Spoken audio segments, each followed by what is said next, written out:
tour in the last, we're taking a slight detour Sorry in the about last that. year or two. No, that's fine. Uh, in terms of what U.S. policy is favoring, but I think it's well documented now that solar is in fact the cheapest source of electricity, not just now, but has ever been. And we're seeing a massive shift in the rest of the world towards clean power. It will happen here because the force of gravity can't be denied too long. Um, and as somebody pointed out to me, the uh, the coal museum in Kentucky now runs on solar power. So there.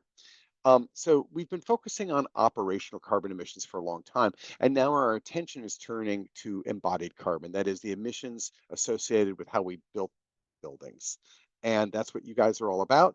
And so let's just, I'll do a refresher. This is a little diagram I prepared for my own firm when we were talking about, it took us 8 or 9 years to start saying EUI and not IUE and so on. And we got used to talking about energy use intensities. And I always like to just start with a typical bill from, somebody's house, where, we have the total amount of kilowatt hours used in a year and the average, 100 cubic feet of natural gas used. These are the national averages, as it turns out. And you convert those to the common framework, BTUs. Strangely, the British don't use British thermal units, but we do. The last remnant of the empire. And we can add them together to get them to a common unit. And then we divide them by the floor area of the building, and now we have the energy use intensity. So a typical single family home might be 60 kBTU per square foot per year. So that's pretty understood. And so we're seeing over in this little diagram that, however, that there's carbon emissions associated with both what we're burning in the house and then what's being burned on our behalf somewhere else. Um, and we're used to the idea that different building types have different energy use intensities. So laboratories can be quite high. Actually, fast food restaurants are the highest. They always win for the highest energy use intensity of any building type. Multifamily residential, a lower number. And then um, the 2030 challenge slash 2030 commitment said back in 2005, they said, if we sharpen our pencils, we can probably make buildings that use half as much energy. The 2030 challenge focused on fossil fuel use. The 2030 commitment, in order to allow architects from states that had very clean grids and states that had very carbon intensive grids, to be able to compare their buildings, just said, well, let's just look at the energy used in the buildings, and it's not the architect's fault how that electricity got generated. So the AI veered off the path of focusing on the carbon in order so that architects' delicate egos wouldn't be hurt, and that's a very important thing. But it has meant that the original goal was to get to zero fossil fuel use on buildings by 2030. Nobody believed that buildings would magically use no energy in 2030. So it's kind of as 2030, as we're in the last 5 years of this race, um, uh, the the difference between what architecture 2030 said and what the AI has said becomes more and more apparent, but it's okay. So here, this is the 2030 commitment just framed the other way, which is how much energy savings versus the survey of buildings back in 2003, which we take as the starting point. So that's EUI, we know how that works, but now, wait a second, we can convert that to carbon pretty easily. So um, we'll take the pounds of CO2 emitted from a kilowatt when the utilities generate a kilowatt hour of power. So if it's a gas-fired power plant, this is the number this is typical combined cycle power plant. So it's about a pound of carbon. It's really easy to think of a pound of carbon for a kilowatt hour. A kilowatt hour is like if you ran your microwave continuously for an hour, if you ran your toaster continually for an hour, that'd be about a kilowatt hour. Um, so, and then what if you just burn the gas itself? It's about 11 pounds of CO2 for every CCF of gas on your gas bill. So we can just take those same numbers and multiply this times this factor and this times this factor, and we get the carbon emissions. This is the operating carbon emissions. And so these other terms haven't come into super common use, but we just say, well, if there's energy use intensity, there must be carbon use intensity, which is just carbon emitted in service of me keeping this house going. So we just said, oh, look, it's 21,000 pounds. That's easier to think of sometimes as tons. And then, or we can just take the pounds and divide by the floor area. You get pounds per square foot. And it's kind of fun because architects like to, and structural engineers especially love to talk about PSF, pounds per square foot. So here I am stuck in British units. If we're going to use BTUs, let's use pounds. Um, so 10 pounds a square foot per year of carbon emissions. It's really interesting to think about that, right? It's like finding a couple of pounds of coal on every square foot of your house and burning it and throwing it into the air. Remember that carbon dioxide weighs more than just carbon if we think of coal as pure carbon, because it links with the oxygen, which increases its mass. But think of a couple of pounds of coal on every square foot of tile in your house, and you're getting an impression of what your impact is. Now, what about embodied carbon? So what if we took, there's a nice study that says for the typical single family house, because again, it's always easy to start with single family houses and then abstract out. An EPA study looked and said, if you include the carbon emitted making the concrete for the slab and the carbon emitted when we cut down the trees to make the 2x4s and the carbon emitted making those asphalt shingles and all the other good things, add that together, a typical single family house might be about 75,000 pounds of CO2 emitted, or, divide one to the other, you get 34 tons. Again, over that same 2,000 square foot, you've got about 38 pounds of CO2 got emitted for every square foot of house that you built. So you compare that with the operating carbon, and it's kind of about 4 times as big. And this is for a house, which is mostly wood, and wood is relatively low carbon emitting to begin with. But now we have a kind of interesting way to think about it is think about the total carbon emitted over time, making my building. Well, this is my house at 38 pounds a square foot. And then for every year that's operating, the electricity that's feeding it and the gas that's getting burned to keep it warm in the winter, that just adds up. And so, by year 7 on this house, well, it's actually interesting, like in year 3 or 4 is when the operating carbon finally equaled in magnitude the embodied carbon, the carbon it took to construct it. But what if we make the house more efficient? Let's, instead of normal house, let's make it 50% less than the 2003 average. Okay, well, that's getting lower. And so now I'm at year 7 before that crossover. Well, what if I make it an all electric house and I run it on solar and wind and so on and batteries? Well, now all of the carbon that ever comes from this house comes from when I built it. So suddenly you see why we see as architects why it's not that we've been focusing on the wrong thing, because it was very important to get to here, but now we're here. If we put our minds together, we can get to zero emissions buildings. So now we need to go take what carbon is left and get it into the bathtub where we can drown it, right? Let's get those emissions down. So how are we going to do that? Well, that little quick illustration I gave, it's always, like I say, when I work with students, I always try to start out with a house because you can kind of wrap your head around it.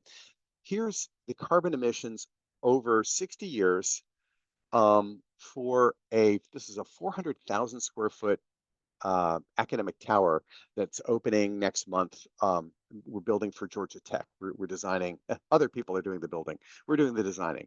And this Tech Square 3 project, it is a low EUI project, meaning the average office building in Atlanta uses around 80 or 90 kBTU per square foot per year. This building is modeled out at EUI 23.5. So far, so good. And this building is all electric. So far, so good. So here's the emissions from the red bar again is emissions from building it, and blue is the emissions from running it. And what you'll notice is that we're about 40 years out before the emissions from running this building are equal in magnitude to the emissions that go into building it. The white bars are had we built a conventional office building that uses as much energy as the typical Atlanta office building. So we can break our wrist patting ourselves on the back for how good it is. But wait a second, we're talking about thousands and thousands of tons. Now, this tool that I'm using to generate this curve is called C-Scale. It's a free tool that you should take out for a spin. They keep adding lots of features. It was first built as a cool tool called Epic in the architecture firm EHDD. They have spun this out as a startup, and they intend to launch products that charge you for things. But the use of this kind of preview tool for early phase integrated carbon analysis is free. And so I really commend it to you. And you can look at what happens if I make it low carbon concrete, what happens if I change the building envelope, and so on and so on. So this first estimate for this project is around what they call, they use these communist units, kilograms per square meter of embodied carbon, and they think 458 kilograms per square meter. That's divided by 10, you get 42 kilograms per square foot, or multiply that by 2.2, and you've got pounds per kilogram, you've got 94 pounds a square foot. So that's the EPIC simulation of this. And what this is telling us is two things are really interesting to note. They build in the fact that every 15 years or so, we might come through and put new interior walls up, and there's going to be gyp and light gauge steel and so on consumed. So there'll be like a little, you can see there's a little hiccup here in the year 2043. And then you can see there's another one out here at 2064 where they say, oh, you're going to come and you're going to refurbish the envelope. So they're actually looking at the whole life cycle. But also, if you squint, you'll notice something really tricky, which is that this curve of this all-electric building is flattening out. And it's flattening out because by 2064, our grid will be very, very clean. If it's not very, very clean, we won't be here to worry about it. So they build in these projections. Now, they let you look over the 60-year life cycle, what the emissions are from running the building, and from the structure, from the building enclosure or envelope, from interiors, and from just building the building when all those trucks are idling by the construction site. There are all these phases to go through. So A1 to A3 is what you think of as the embodied carbon. It's when they smelted the steel, when they baked the limestone to grind that into cement, and so on and so on. A4 is getting it to the site. A5 is when you're building it on the site, and then replacement refurbishment for the elements that either we do interiors fit outs and so on over time. So you can use this tool to explore all those scenarios and just get familiar with the terms and see where should I dig? If I want to make the biggest impact for the least amount of effort, what should I start with? So it's a cool tool. Now, the Carbon Leadership Forum, of which you have formed a chapter, has compiled these data sets of people who model out the embodied carbon emissions associated with projects. There was this data set done back in 2018 of about 1,000 different projects, but it was all kinds of things. It was everything from, the corner house to the Burj Dubai, the Burj Khalifa in Dubai. And so there are certain projects where the embodied carbon intensity is colossal, and then other projects where it's quite small. Now, these projects were mostly structure. A few of them had structure and enclosure. And it was the early days. And as my mom used to say, the first pancake never comes out right. So it's important to know that this data set that we have been using shows you that there's a colossal spread between different buildings, building sizes, building types, structural systems, and so on. But recently, they've gone through and done much more careful analysis and they've curated the data set to 289 projects where they did really detailed modeling. And what's interesting, the curve has pretty much the same shape. There's a lot more small projects, and small projects tend to be like wood frame houses and mass timber environmental centers and so on. So you see projects down here in the left-hand side of the tail, but there's still these colossal projects out at the far end. The median is 478 kilograms per square meter, and that's over all building types, all building sizes, all kinds of things. As you can imagine, the simple idea, if you build a tower, the second floor has to hold up the weight of all the floors above it. And so it needs more structure than if you just build, if you had just built a two-story building, and so on. So building buildings taller almost inherently will involve more carbon.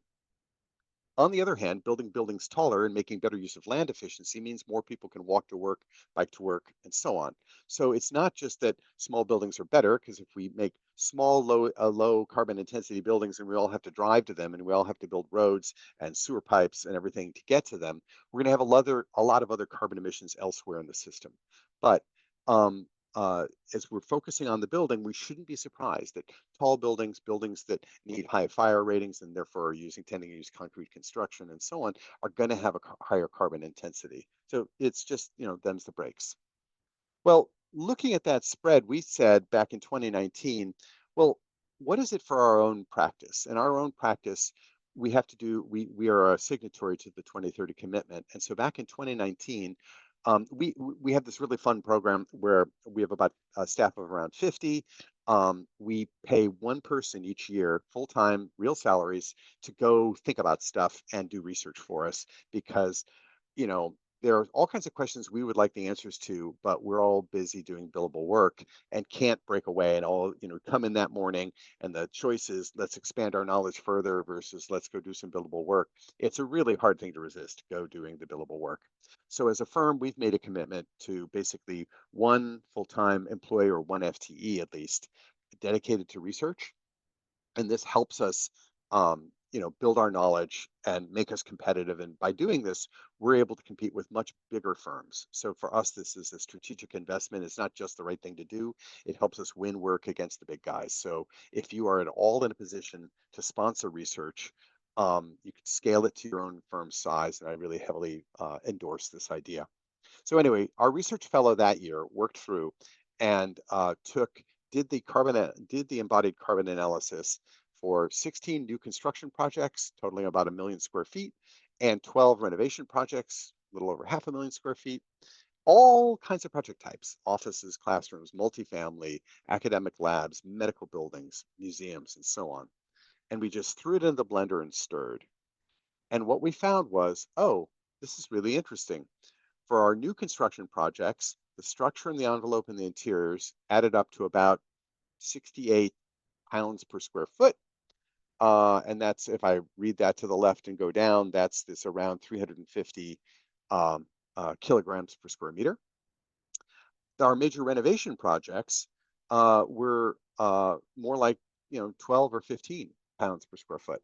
So and then we did one of the earliest analyses on mechanical engineering, the carbon footprint of the mechanical engineering choices. We partnered with a local mechanical engineering installer who gave us their takeoffs of how many pounds of steel went into the sheet metal and all that other stuff, and how heavy the air handling units were. And more or less, it's a crude approximation. You can approximate the carbon footprint if you know how heavy something is and what material its dominant material is. And so using that, we said that, look, mechanical engineering matters. It does not completely dominate it. Refrigerants matter. It does not dominate it unless you use really bad refrigerants and so on. But this told us, oh, look, as a firm, we're doing better than average, but we still have a colossal amount of carbon footprint. In fact, here's a kind of summary table with a little more detail, a little post-processing went into this. The green bars is the upfront carbon or embodied carbon of our whole portfolio of new construction projects. And our renovation projects, obviously, the structure, envelope, and interiors work a lot less because the structure and the envelope are either unchanged or just lightly touched. The funny thing was that the average energy use intensity of both our new construction and renovation projects averaged to the same. So often you'll hear people say, oh, we should tear that building down and replace it with a really efficient one.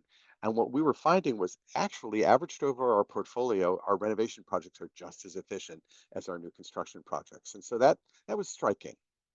In fact, we can't new build our way to carbon neutrality because this is a projection that came from the ACEEE that says if we take the total US building stock, that's 325 billion square feet, and we look at how much we're building new and how much we're retiring each year, if you go out 50 years, or no, you go out 25 years, and um, 2/3 of all the buildings that will exist in the building stock 25 years from today are already around us. And so what that means is that if we're going to decarbonize by 2050, we need to figure out a way to decarbonize those existing buildings. So, and for a group like the Carbon Leadership Forum, what's great news is that, uh, the saved carbon from not tearing down buildings is colossal. Um, Now, the world, everybody's in favor of historic preservation, but I think we all need to get in favor of preserving crappy buildings and transforming them. So this is a crappy 80s office building run by an insurance firm. It's the Workman's Comp insurance firm. And they invited us in because their HVAC wasn't working right. They wanted to replace their HVAC, and they figured if they're going to do that, they probably should change their lighting. And they said, by the way, we have this problem that we keep hiring millennials and Gen Zs, and they keep quitting after a couple of years, and we just don't know why. And what we said is, I think we understand what your problem is. Just looking around, there's this very, very sad house plant there in the windowless corridor. Um, and what we were able to do on this 130,000 square foot project was we said, we're going to focus on health. We're not talking about energy at all. But as it turns out, we were able to drop their energy use by 70%, get them LEED V4 certification, and to more than double the ventilation rate. And so this is what that building looks like now. We, in fact, of this 8-story building, we improved the space efficiency layout so that they now have a floor that they rent out. Before they were occupying all 8 stories. We actually carved out, we threw away 5% of the floor area by opening up double height spaces that were throughout the building as gathering places, improved daylight access and views. And then we turned around and said, by the way, when we're done, you've got a whole floor you can rent out now. So this gain in space efficiency is one of your biggest secret weapons in reducing carbon emissions, because otherwise somebody would have had to go build that floor in new construction. Um, so, well, didn't that, didn't you have to do demolition and all that demolition and bringing in all these new materials? Wasn't there embodied carbon from that? And the answer was actually, yeah, we did the math, we counted everything, including the mechanical system, and what we found was that um, there was a burp of embodied carbon to do this renovation project, but in only 9 months, we saved the carbon emissions and the energy.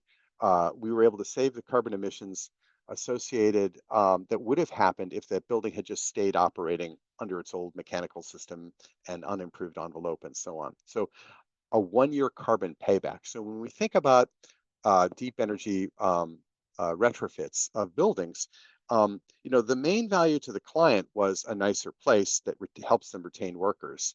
But the cool thing was that the carbon emissions of all this renovation, this is not just a free lunch. This is the lunch you're being paid to eat in terms of the carbon savings.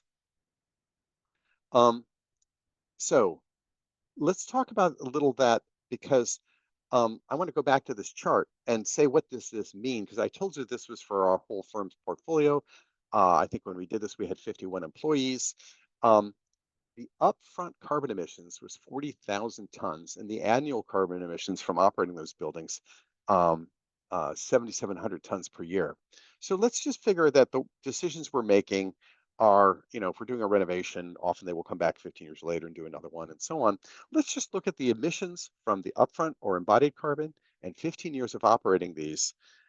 That's 156,000 tons of CO2 emitted based on decisions we made. And this is for a firm that was working really hard to try to minimize those things.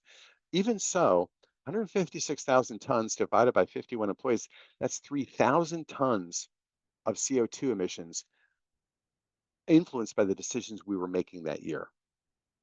So if you think about that for our firm, it was 3,000 tons if we're just doing standard practice and not having below average carbon emissions from embodied carbon and operating carbon. It might have been more like 4,500 tons per employee. Wait a second. So divide that number by our 50 employees, and what that's telling you is you've got something like, put it in perspective, the average emissions of the whole US, divided by the 300 million citizens we have, 300 is about 15 tons per person per year. The emissions under the control of the people on this call, of architects, structural engineers, mechanical engineers, and so on, that's 200 to 300 times as big as the average American. So what I say is, we all want to lower the carbon emissions of our own life, or, we want to have an efficient car or ride our bike or an efficient house and so on. But I say go ahead and have the stake.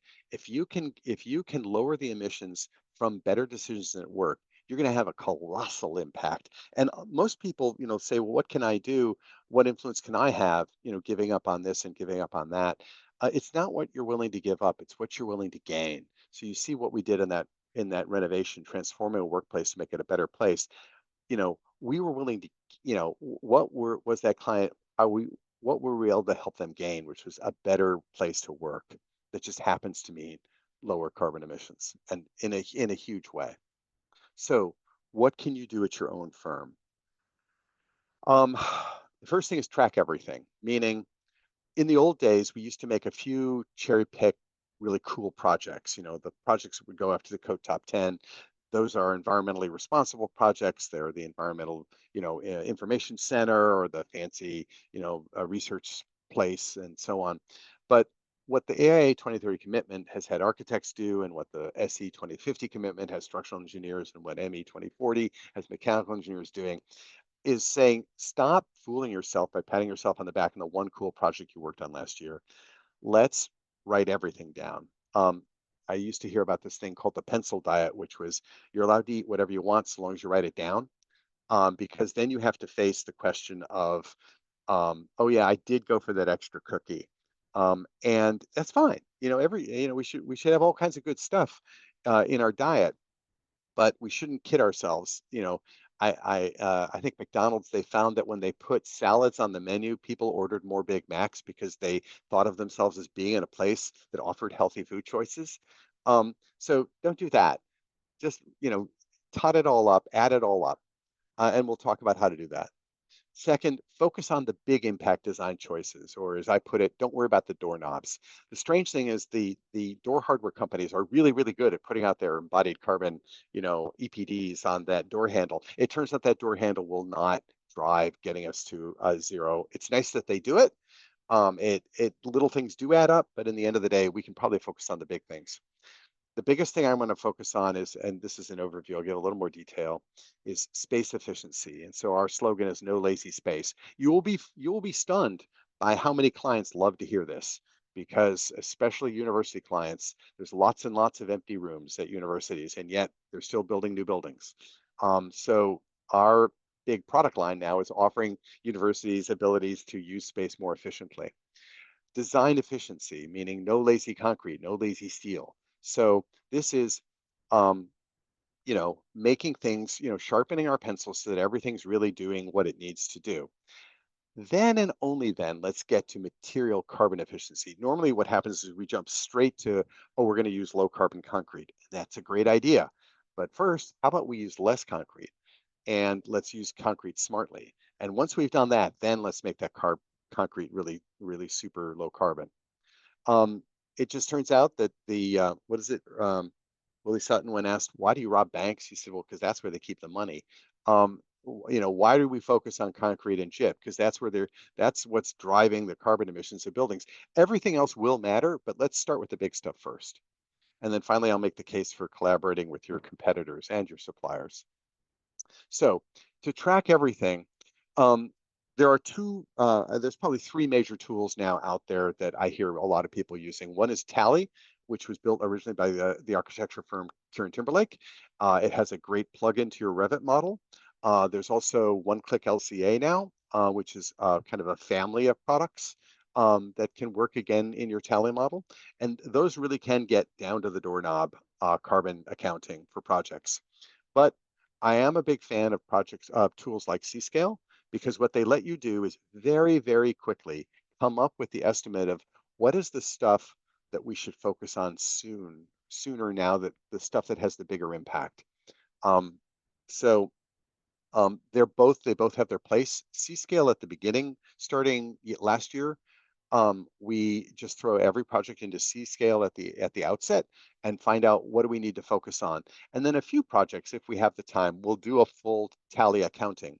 When we've done it for our larger projects, one of the things that we've learned from doing our AA 2030 accounting, where now there's a place to enter embodied carbon numbers too, and that appeared first in 2020, 2021, is that the 80-20 rule applies to at least our practice. It might apply to your practice as well. The 80-20 rule is that 80% of the floor area and 80% of the energy and 80% of the carbon comes from just 20% of our projects.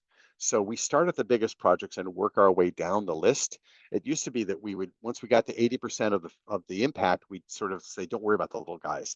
Now we're doing it every project with tools like C-Scale. We can get basic estimates of the embodied carbon from that as well. So use the right tool for the job. As an example, this is a project, this is years ago, this opened in 2015, where we did a tally model to look at the embodied carbon of the project. And then we actually had the takeoffs and we had the submittals for like which metal wall panel did we use, which concrete did we use, and so on. And what we said is, let's just go through the top six.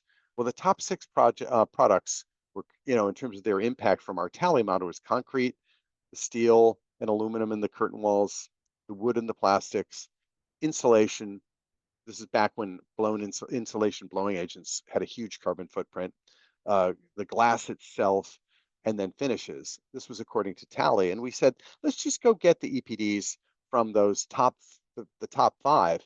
And what you'll see is the cumulative carbon of that project was dominated really pretty well by those top five things. So if we'd only focused on the top five, we would get remarkably close to what the ultimate footprint was. There is also, there is a tool out there still called Build Carbon Neutral. There's a website, I think somebody did in a weekend, that basically asks you your building size and whether you're making it out of wood, steel, or concrete, and gives you a number.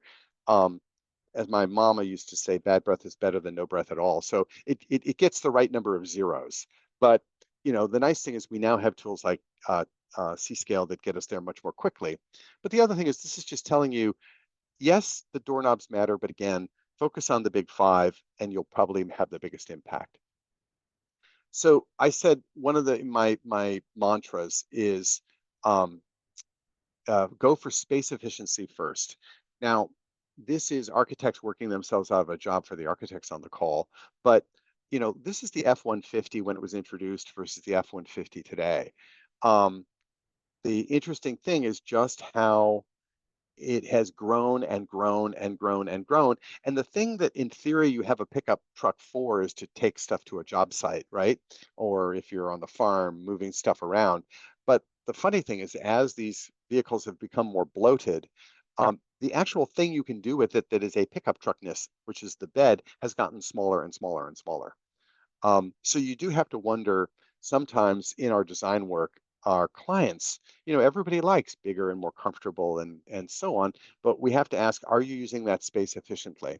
So one of the things, the radical things that we do with our university clients is, we document that the average faculty office is in use only 4% of the work hours of the week.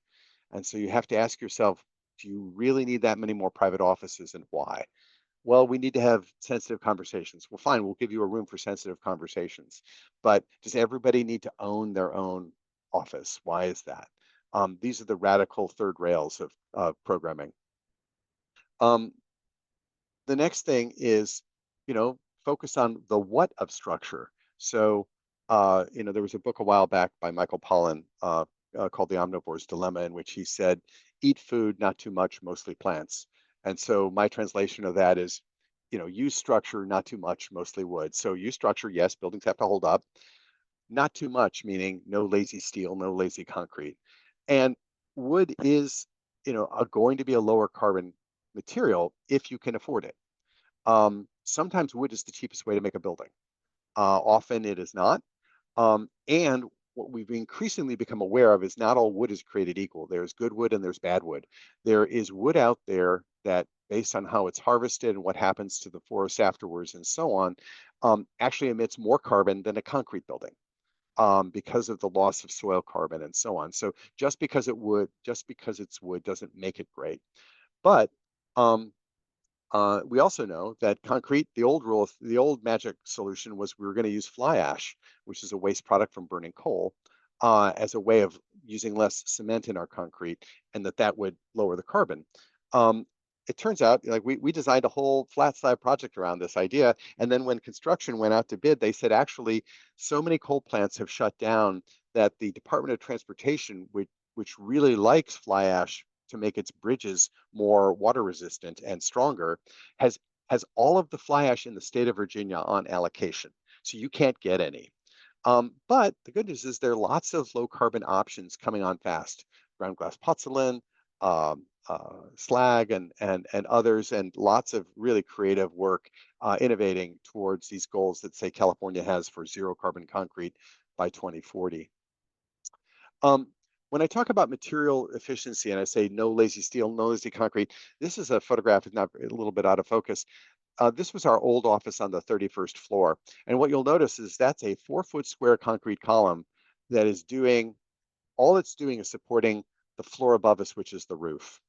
And this was that the structural engineer for this project, when I asked him about this, he was, a more senior gentleman by the time he, was in our office. And I said, why is that column that big? His reply was, well, none of my buildings have ever fallen down. And that may be true, but we can certainly sharpen our pencils beyond this. Here's the roadmap that's been laid out, optimize your concrete mixes using high recycled content rebar, selecting no embodied carbon insulation products when you can, lower carbon glazing products, and finished materials. These are all things we can pay only then to look at this. So I want to give an example. We're now in a new office. We are, as you can tell, because we're no longer in a cave, we actually have daylight in our new office with this magnificent roof monitor from our building was built in the late 1800s. And we did our tally analysis, and what we found was that the entire renovation project, carbon, was being dominated by, there was one room, 2,000 square feet, that we needed to re-pour. There was a topping slab on top of the wood frame structure.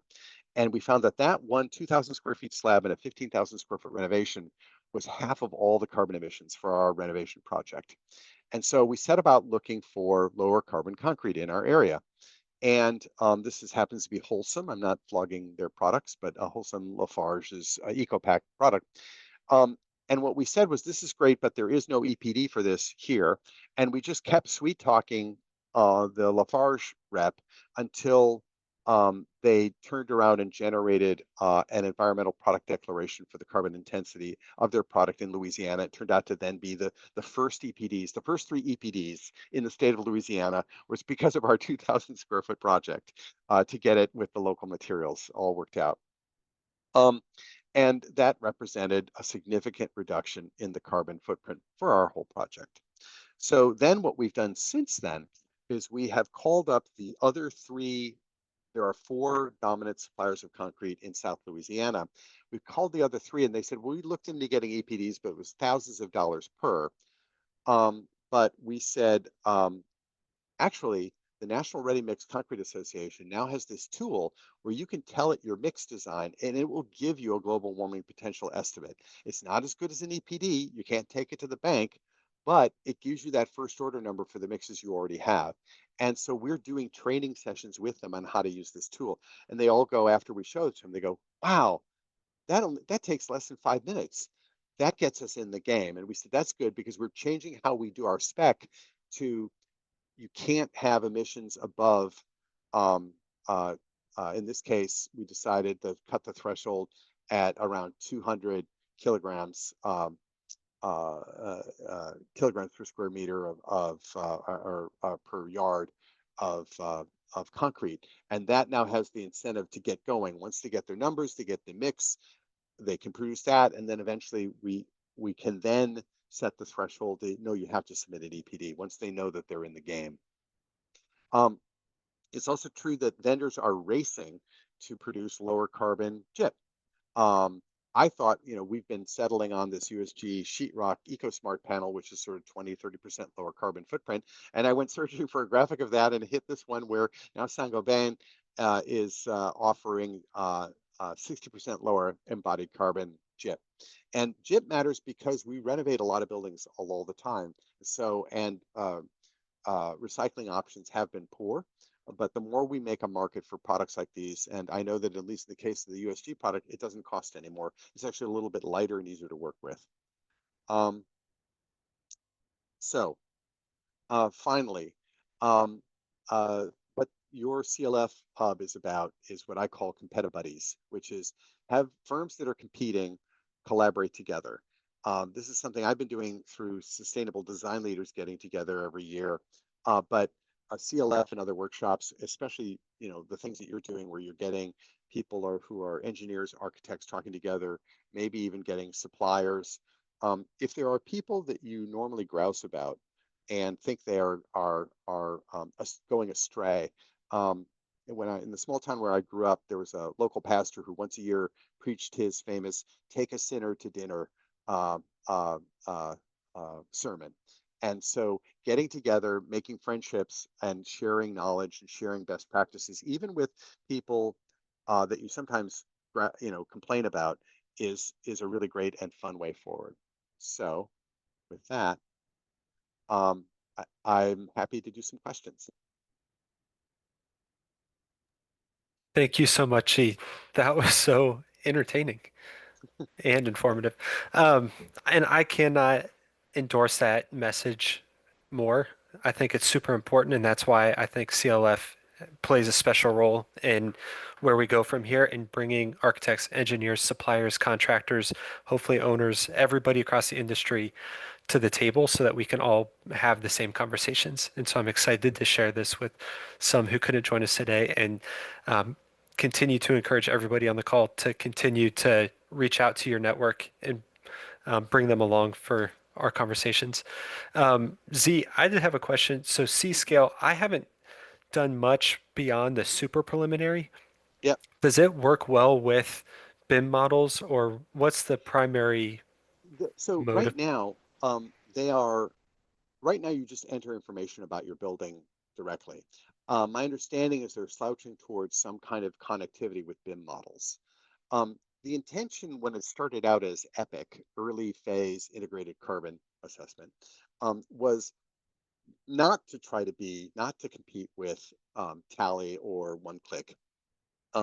They are adding more and more power to the project. They're also, I forgot to talk about, there's a tool which is also another early phase tool, just talking about building envelopes and other systems of buildings that Payette, as a gift to the profession, has provided, called Kaleidoscope. So if you look up Kaleidoscope and Payette, that's a really useful early phase tool, again, to help you just focus on which of the big decisions early. However, my understanding is over time they are moving towards integration with Revit and others, but I think that the the detail matters less than getting the big stuff first. So for now, I think their plan is they will charge for as they become more like Tally and more complexity, more subtlety. The other thing that's really nice about it is that um, they are linked to huge data sets where you understand the spread of things. So when I showed the spread, the bell curve, or whatever of carbon intensity of whole buildings, that's true of every material too, of concrete, of glass, and so on. And they're increasingly help you understand every decision you make. Where are you in the distribution? And uh, that's a more realistic way to think about the world. So I think that what I see them as investing, because they're putting huge resources at it. I'm sure OneClick is putting huge resources. I know Tally is moving towards a Tally 2.0, but I think my understanding is there's only a couple people working on it. It's a wonderful tool, and we still use it when we want to get to the real details.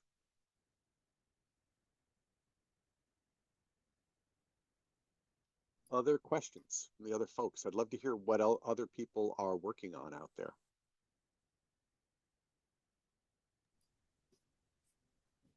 Is he, I know there was, let's see, so you showed the chart where there's, sort of the embodied carbon and then a net zero where you offset it with on-site photovoltaics or something. Yeah, And right.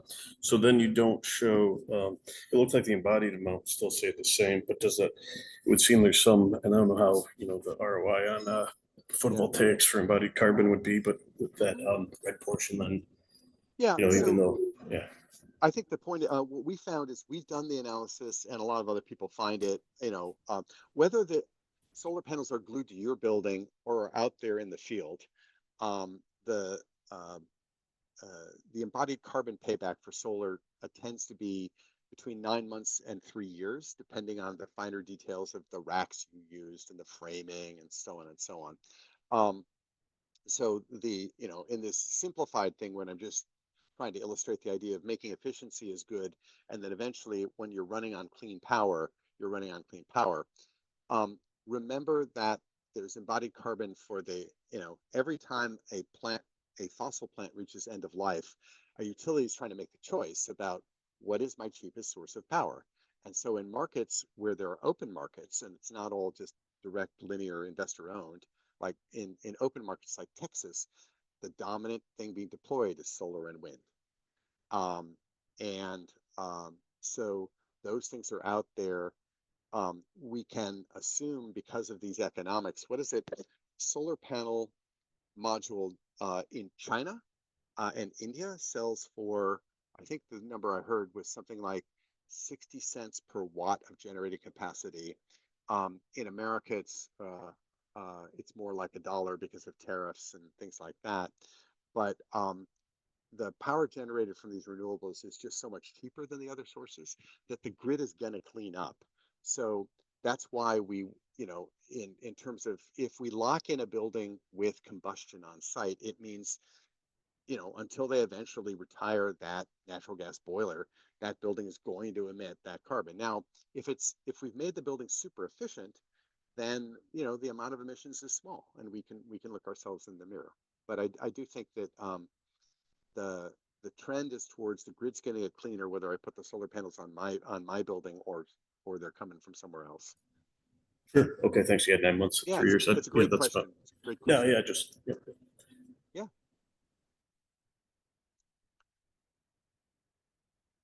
What are the problems? I guess I'd love to hear, as you're, trying to stand up this initiative that you're doing, what are the problems that you're facing? What are the challenges? For us, we had no EPDs at all to look like. I meant to fire up the map to go look at if you have EPDs for concrete and steel in Ohio available to you. Usually the rest of the country, we used to say Louisiana, the state slogan is thank God for Mississippi, because in the state rankings, we're usually 49th. Um, I think you have some data available to you to help make better choices in terms of the intensity, correct? Yeah, we do. In fact, we've got some owners of large like data center mega campuses who have internal embodied carbon targets, and so suppliers in this area are reacting to that, Hmm. and EPDs are actually very readily available at this point. I'd say the biggest hurdle I'm seeing, and somebody correct me if you're experiencing different, but owner buy-in, just um, I would say you got to use different language, and then you need Hmm. somebody to share some of the risk of using new mixes, new Mm. specs, that kind of stuff. I remember, so we have a project that we're very proud of on our website for the University of South Alabama, and we put in a carbon intensity limit based on to mirror what the uh, what we are using in our Tech Square 3, our Georgia Tech project, where we put in a maximum carbon intensity. And this, I think we hadn't done the groundwork um, as well as we wanted, because we kind of forced the structural engineer to put this constraint in his spec. And in the pre-bid meeting, he stood up and badmouthed it. And then the client said, what, he got his WTF stamp and said, what is this? And made us delete this low carbon threshold maximum in the concrete. The funny thing is when the submittals came in, by this time, the manufacturer, the local ready mix supplier had switched to type 1L, and the carbon emissions and had already gotten EPDs because they were building data centers for clients who want, who have climate commitments because they're, foreigners. And the funny thing is that they then came in with a change to the mix from what the structural engineer had originally proposed. And they said, we're not doing this because of environmental reasons. We're doing it because it's cheaper. And we said, okay, you got us. So we ended up with the thing that was cheaper and lower carbon. What we took away from that was we have to do confidence building with our structural engineer and with our ready mix supplier. So that's why we spend a lot of time on the call, on making phone calls. Once we have one set, then we can go to others and say, well, look, your competitors are doing this. We want you to be able to bid on this project because we're going to put the spec. We're not going to, we're getting out of the business of telling you to use so much slag and so much fly ash and so much this, that. We don't want to, that's not our job. We want you to find the most cost effective way that doesn't exceed this threshold and let them compete. And why we got into that game was we talked to the two biggest ones in Atlanta, and they had two completely different strategies for their low carbon mixes.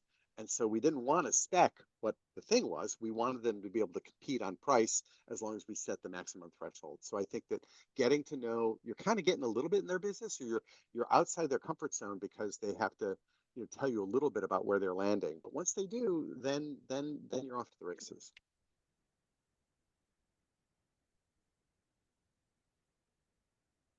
I think I have a question. Sure. So I'm of the structural discipline, and I think each, whether it's architectural, structural, mechanical, we've kind of our own viewpoints on things, and Mm-hmm. especially recently, I feel like there's become a real difference between coordination of our design and actual collaboration of our designs. And I, I think we can all be like, as even with your top five kind of thing, Yeah, there's yeah. there's Right. little pieces where everybody's involved and can be focusing on your specialty. Right. Um, at the same time, like as Chad was saying, you have the owner who talks to the architect, who then talks to the subcontractors, and um, is it really just trying to build your data and build your knowledge and then start educating as much as possible to get more and more of like the understanding behind things? Because sometimes, I was looking back your titles of space efficiency and design efficiency, and then kind of your specific materials. And then from structural side, we're kind of starting with the You go at the other materials, and end. then Yeah. right, yeah, exactly, yeah. So then Yeah. we can design as efficiently as we can, but then the space is more or less like, well, this is a more or less more expensive or less expensive way to do this, and this is, but then the architect kind of feels strapped by the owner, like this is what they wanted, or at least this is what they approved. So, Yeah. No, you're high. yes, This is I think the game is, we respect what each one brings to the table. yeah, We do need to question sometimes, you said you wanted, 60-foot clear spans. Tell me again why you need 60-foot clear spans, because I want to understand that, because that has the following consequences. And sure. if it had zero cost, sure, we all want clear span. These columns are annoying, right? Except they're not that bad, right? And so I think what's in the past, we've treated things like things don't have consequences, and that Mm, makes for poor decisions. We don't want the architect telling the structural engineer, I want you to use this column and this height and whatever, because we're getting into what you know more about than we do. On the other hand, um, I like that old adage that says, if it exists, it must be possible. And so often we will, find a precedent and say, these people were able to do this, so we know it's possible. So I want you to tell me why you're saying it's not possible in this context. Because it could be there is some other constraint that I don't know about. But I think that's where it's fun, because I think that architects understand enough of what the structural engineer is facing. You can solve the problem all at once. We're trying hard to advance the idea of integrated design, where a structural engineer might be part of the conversation and mechanical earlier in the design. Because we know the mm, sequential approaches. The architect sculpts up something that they think looks cool, And then the structural engineer says, okay, well, I got to keep that from collapsing. I'm going to stick columns here and beams there. And then we invite the mechanical engineer in, and she says, oh my God, how am I going to get the ductwork past all those damn beams the structural engineer did, right? And Yep. so if you think of projects we really admire where they've solved all those problems all at once, I like to show there's the Phoenix Central Library by Will Bruder, where he used how you build parking garages, double Mhm. T's. And then the double T's, the channels of the double T's become where the ductwork and the lighting Nice. goes and so on. So it's all solved at once rather than one, makes the constraints for the next person to try to live within. It's because Mm. we're not communicating about that. So I think that if we do start collaborating a little bit more, it doesn't have to be a lot. We don't have to invite the structural engineer to every concept meeting. But if the structural engineer is there at kickoff, they can say, by the way, when you're supporting this and you're exploring these different ideas, you realize that that cantilever is going to look cool. But if you do that for the whole building, that's going to have this huge carbon impact. It's not saying you don't Mm. do it, but we have this attitude about glass within our firm where we're trying to say glass is like chocolate. So every good meal has some chocolate in it, but you can't just live on chocolate. And so we have projects where like it's an apartment building where we've made this glass box that kind of slides out, and that's the big common area that everyone wants to get drawn to because it's cool. But your apartment has more moderate amounts of glass. And what that does is that gives us the wow factor of an all glass building, Mm. but we focused it where it has its greatest impact. So I bet there's an analog to that for structure too. So Yeah. I think that's where we want to get. So, like I say, just go drinking more with architects and help them Mhm. understand your pain. That'd be good. Nice. Yeah, thank you. Great. Thank you. Great question. Okay, I think we've run over, but I really appreciate everyone's time and Chad has my contact information. Happy to answer any questions. I guess you've got a recording of this as well. Yeah. Thank you so much, C. Cannot thank Thanks. you enough. Hang in there, guys. See you all next month. Bye bye. Bye.